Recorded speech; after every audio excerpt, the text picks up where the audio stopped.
Right now, we have a confusing and inconsistent regime to support families and the childcare sector struggling through COVID lockdowns through much of the country. The rules are different and the support is different every time there's a lockdown. There's no predictability or certainty. It's up to random government whim whether they'll extend support, whether they'll extend some relief for that particular lockdown. Now, Sydney-siders have rightly now been exempted a couple of weeks in from fees in their seemingly never-ending lockdown, but Victorians and South Australians were not given this relief this year. We need consistency and certainty. Consistency and certainty. So Labor will move a technical amendment so that when a lockdown or stay-at-home is announced, centres will automatically have the ability to waive the gap fees. No random ministerial discretion for the incompetent ministers and government over there. Certainty that people can plan on. Just like we hear the Prime Minister tell us his fourth, I think, economic response plan, his fourth or fifth set of rules he's made up to try and give businesses a little bit more certainty. Well, why not childcare and childcare centres and families?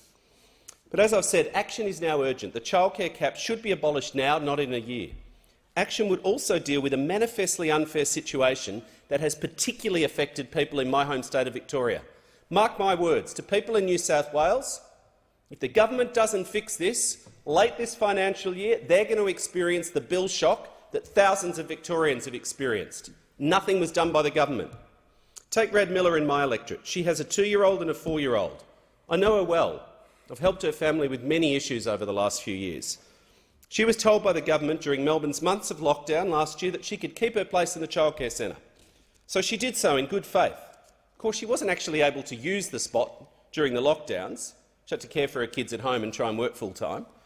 But after Melbourne's lockdowns, late in the financial year, about last March, she opened the mail and there was a letter from Centrelink telling her, shocked, that her annual childcare subsidy was used up and she'd now have to pay full fees for the rest of the financial year.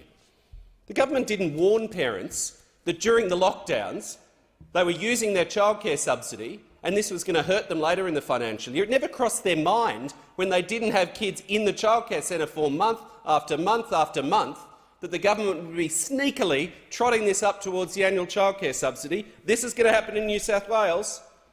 Now, Brad Miller didn't have a spare lazy $10,000 to cover 2 months of childcare fees without the subsidy, funnily enough. So she had to pull her child out of care and try and work full-time from home, doing her professional job with the child running around at home, as well as caring for her other kid and her profoundly disabled child. It's been the subject of other speeches and media attention. The NDIS, another disaster story under this government.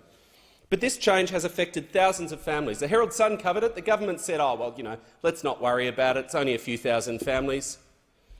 The Liberals effectively took these families' childcare rebates and used them to prop up the childcare sector, which was banned from getting JobKeeper. If you're a billionaire in this country, you'll get $12 billion from the government spread across businesses to increase their profits. But if you're a family or a struggling childcare centre, you don't get JobKeeper and you don't get support from the government. In effect, they privatised their recovery and the support for the sector by taking the rebates, stealing the rebates from individuals that people would need later in the year and use them to prop up the sector because they didn't give them JobKeeper.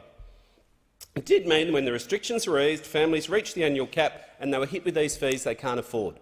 They need to fix this, or the same thing's going to happen in New South Wales. Then again, given the double standard treatment that Victorians are used to from this government, from the Prime Minister for New South Wales, it'd be no surprise if they cotton on and fix it for gold standard Gladys and leave Victorians paying the bill.